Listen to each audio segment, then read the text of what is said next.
তো বন্ধুরা, আজকের একটা বাচ্চাদের ফ্রক দারুণ কাটিং শেখাতে চলেছি। দেখুন, এখানটায় আমি এরকমভাবে এটা কাটা হয়ে গেছে।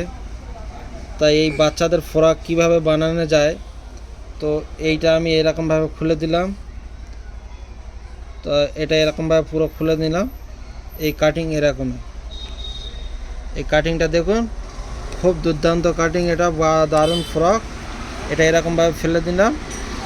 এটা বডি, এইটা এরকমভাবে চলে আসবে টিচিং, আর এইটা যাবে এইরকমভাবে। তো দেখুন, এইটা দারুণ একটা ফ্রক তৈরি হয়ে গেছে। এই দেখুন, এইটা এবারে শুধু খালি সামনে এইটা পিছনে সেলাই মেরে দিলে দিয়ে এই সাইডে এখানে লেস বা কিছু একটা লাগানোর পরে তো এটা দারুণ হচ্ছে লুক আসবে। বাচ্চাদের ফ্রক ইজিভাবে যাদের কাটিং করার ইচ্ছা আছে তারা করতে পারেন।